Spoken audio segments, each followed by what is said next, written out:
नमस्कार दोस्तों, स्वागत है आपका बीबी स्टडी पर। दोस्तों, पीटीईटी और बीएसटीसी 2022 की क्लास के अंदर हमारी संधि की 2 क्लासेज हो गई थी। आज हमारी संधि की तीसरी क्लास है।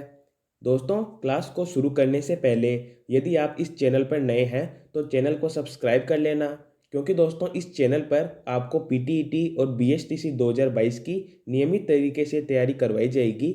इसके अलावा जब भी कोई नया अपडेट आएगा तो आपको सूचित किया जाएगा। तो दोस्तों, क्लास को शुरू करते हैं। हमने 30 क्वेश्चन कर लिए थे। 31वां क्वेश्चन है, स्वागत में कौन सी संधि है। दोस्तों, स्वागत का संधि विच्छेद होगा सु प्लस आगत। दोस्तों, मैंने आपको बताया था कि जब ई, उ, उ और री के बाद में कोई असमान स्वर आता है तो छोटी ई और बड़ी ई का यह बन जाता है, छोटे ऊ और बड़े ऊ का वह बन जाता है और री का रे बन जाता है। ये यण संधि के अंदर होता है। दोस्तों, स्वागत का संधि विच्छेद होगा सु प्लस आगत। यानी दोस्तों, ऊ के बाद में कोई असमान स्वर आया है तो दोस्तों यण संधि के अंदर क्या होता है, ऊ के बाद में कोई असमान स्वर आता है तो ऊ का वह बन जाता है। तो दोस्तों सु का स्व बन जाएगा और उसके बाद में आगे आगत है तो इसका पूरा जो शब्द होगा वो बन जाएगा स्वागत। इस प्रकार दोस्तों आपको समझ में आया होगा। तो स्वागत के अंदर है यण संधि, यानी आपका आंसर हो जाएगा 2 यण संधि। उसके बाद में 32वां क्वेश्चन, जलोर्मी में कौन सी संधि है। 1 गुण, 2 दीर्घ, 3 अयादी, 4 वृद्धि। दोस्तों, जलोर्मी का संधि विच्छेद होगा जल प्लस उर्मी। यानी दोस्तों जल के लास्ट में ए आ रहा है और उर्मी के शुरू में ऊ आ रहा है।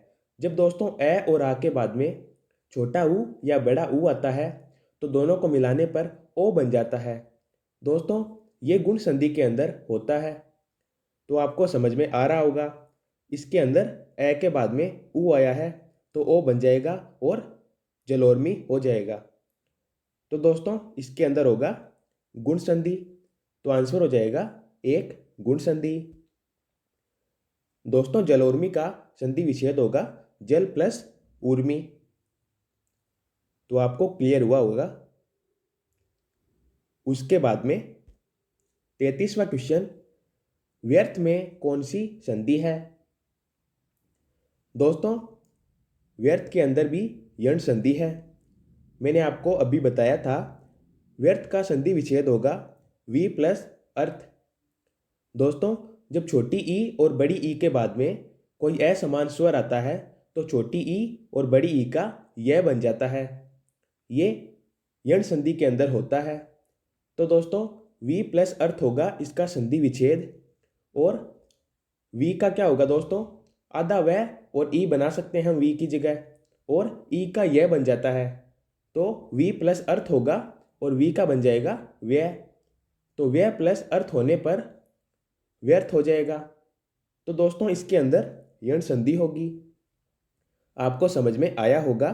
जब छोटी ई और बड़ी ई के बाद में कोई अलग स्वर आता है तो छोटी ई और बड़ी ई का यह बन जाता है। तो इस प्रकार व्यर्थ के अंदर यण संधि होगी। व्यर्थ का संधि विच्छेद होगा वी प्लस अर्थ। तो आपको क्लियर हुआ होगा। उसके बाद में 34वां क्वेश्चन, सूर्योर्जा में कौन सी संधि है। 1 दीर्घ, 2 गुण, 3 वृद्धि, 4 अयादी। दोस्तों, किसी भी शब्द के अंदर संधि पहचानने के लिए पहले हमें उनका संधि विच्छेद करना होता है। तो हम सूर्योर्जा का संधि विच्छेद करते हैं सूर्य प्लस ऊर्जा। यानी दोस्तों सूर्य के लास्ट में ए आया है और ऊर्जा के शुरू में ऊ आया है। तो जब ए आ के बाद में छोटा ऊ या बड़ा ऊ आता है और ओ बन जाता है तो इसके अंदर गुण संधि होती है। तो दोस्तों सूर्य प्लस ऊर्जा से सूर्योर्जा बना, यानी ए के बाद में ऊ आया तो ओ बन गया। तो इसके अंदर गुण संधि होगी। तो 34वें क्वेश्चन का आंसर हो जाएगा 2 गुण संधि। आपको समझ में आया होगा। उसके बाद में 35वां क्वेश्चन, प्रत्येक का सही संधि विच्छेद कौन सा है? दोस्तों, प्रत्येक का संधि विच्छेद होगा प्रति प्लस एक। यानी दोस्तों, ई के बाद में कोई असमान स्वर आया है। दोस्तों, जब छोटी ई और बड़ी ई के बाद में कोई असमान स्वर आता है तो छोटी ई बड़ी ई का यह बन जाता है। ये यण संधि के अंदर होता है। दोस्तों, मैंने आपको अभी बताया था। तो प्रति प्लस एक होगा और प्रति है जिसके लास्ट में छोटी ई आ रही है और उसके बाद में ए आ रहा है जो कि छोटी ई से अलग स्वर है। तो दोस्तों, ई का यह बनता है तो प्रति का प्रत्यय बन जाएगा और आगे एक है तो प्रत्यय प्लस एक प्रत्येक हो जाएगा। तो इसके अंदर यण संधि होगी और आंसर हो जाएगा 3 प्रति प्लस एक। उसके बाद में 36वां क्वेश्चन, पवित्र का संधि विच्छेद है। दोस्तों, पवित्र के अंदर अयादी संधि होगी। दोस्तों, अयादी संधि कब होती है? जब ए, ऐ, ओ और औ के बाद में कोई असमान स्वर आता है, यानी इनसे अलग स्वर आता है। तो ए का ए बन जाता है, ऐ का आय बन जाता है, ओ का औ बन जाता है और औ का आव बन जाता है। दोस्तों, पवित्र का संधि विच्छेद होगा पो प्लस इत्र।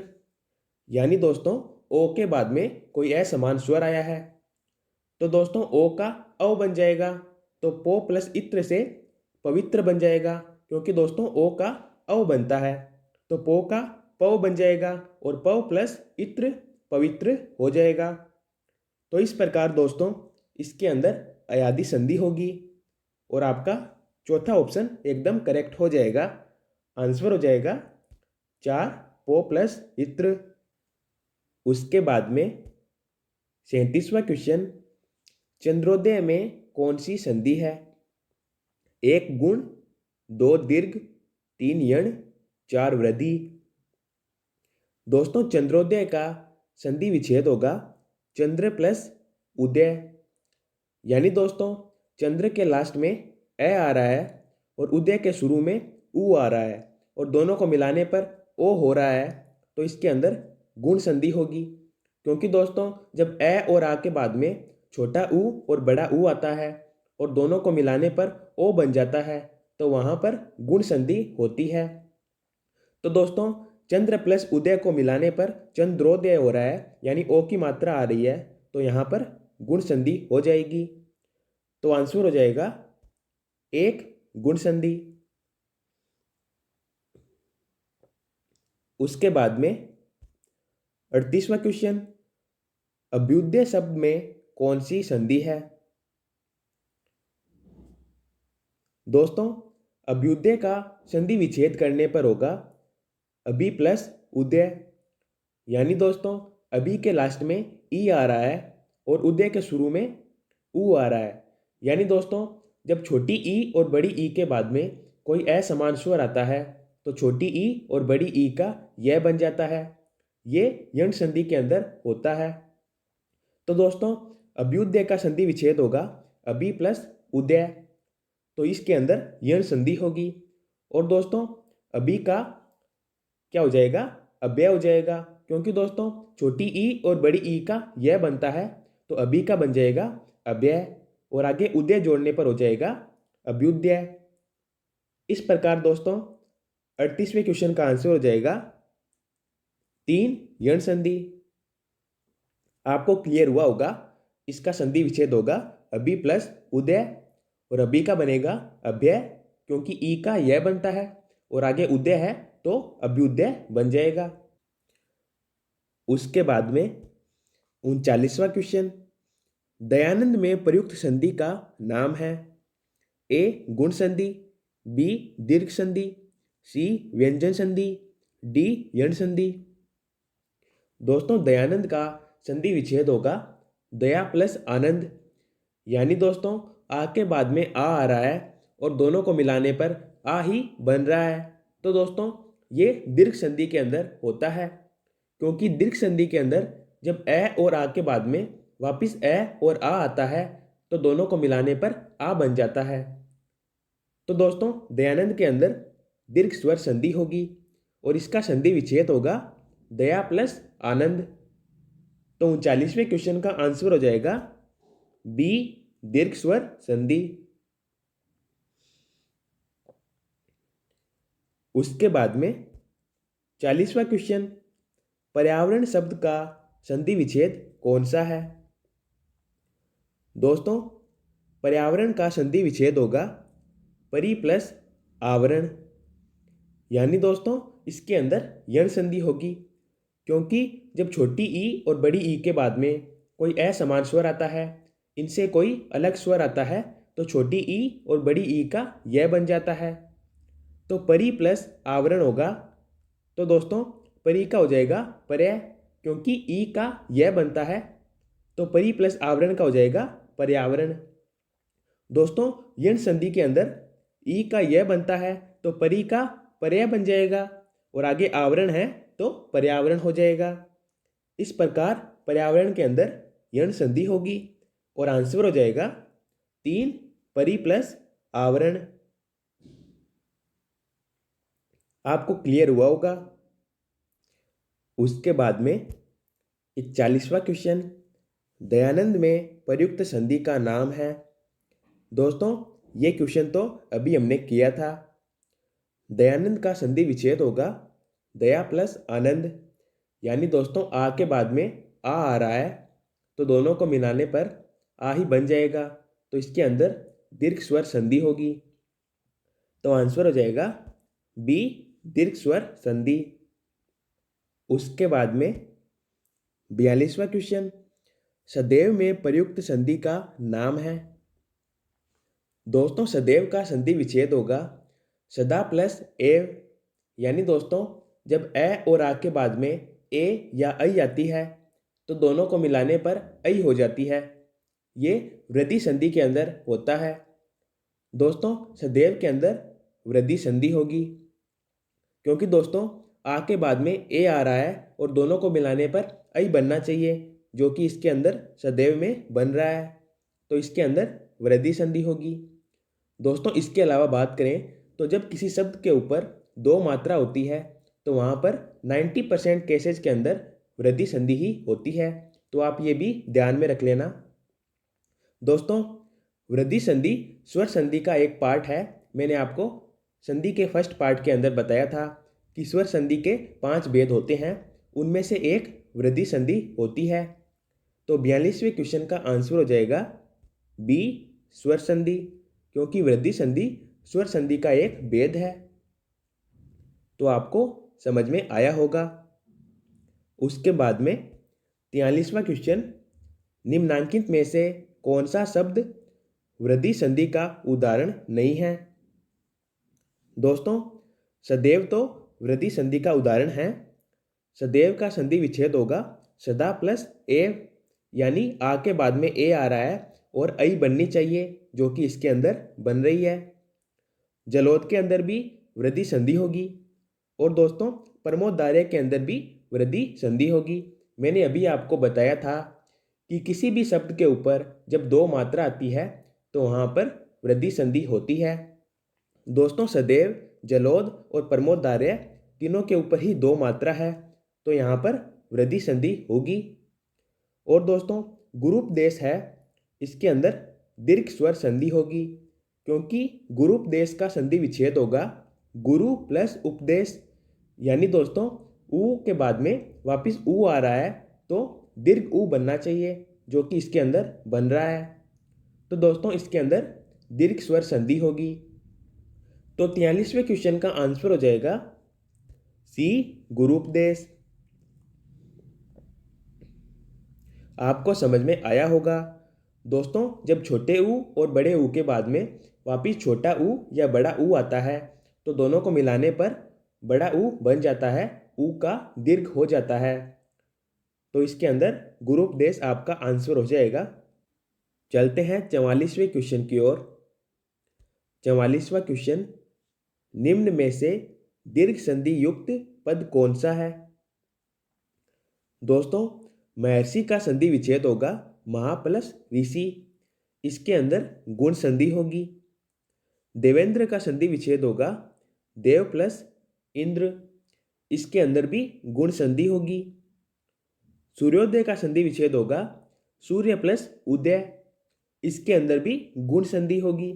जबकि दोस्तों दैत्यारी का संधि विच्छेद होगा दैत्य प्लस अरि, यानी दोस्तों दैत्य के लास्ट में ए आ रहा है और अरि के शुरुआत में भी ए आ रहा है और दोनों को मिलाने पर आ बन रहा है, यानी दोस्तों आ का दीर्घ हो रहा है, तो इसके अंदर दीर्घ स्वर संधि होगी। क्योंकि दोस्तों दैत्यारी का संधि विच्छेद होगा दैत्य प्लस अरि, यानी ए के बाद में ए आ रहा है तो उसका आ बन जाएगा, तो इसके अंदर दीर्घ स्वर संधि होगी। तो आंसर हो जाएगा डी दैत्यारी। उसके बाद में 45वां क्वेश्चन, इनमें से कौन स्वर संधि का उदाहरण है? दोस्तों सहयोग, मनोहर और नमस्कार तीनों ही स्वर संधि के उदाहरण नहीं हैं। यानी दोस्तों स्वर संधि के अंदर जो 5 संधियां होती है तीनों ही उनमें से एक भी संधि का उदाहरण नहीं है। जबकि पवन की बात करें तो पवन अयादि संधि का उदाहरण है। पवन का संधि विच्छेद होगा पो प्लस अन, यानी दोस्तों अयादि संधि के अंदर क्या होता है, जब ओ के बाद में कोई असमान स्वर आता है तो ओ का अव बन जाता है। तो दोस्तों पवन का संधि विच्छेद होगा पो प्लस अन, तो पो का पव बन जाएगा, तो पव प्लस अन पवन हो जाएगा। इस प्रकार दोस्तों पवन के अंदर अयादि संधि है जो कि स्वर संधि का एक भेद है, जबकि ऊपर वाले तीनों स्वर संधि के अंदर नहीं आते हैं। तो 45वें क्वेश्चन का आंसर हो जाएगा डी पवन। तो दोस्तों आज के वीडियो में इतना ही। आशा करता हूँ आपको सारे क्वेश्चन अच्छे से समझ में आए होंगे। यदि आपको ये वीडियो यूजफुल लगा है तो वीडियो को लाइक करना और चैनल को सब्सक्राइब कर लेना। धन्यवाद दोस्तों।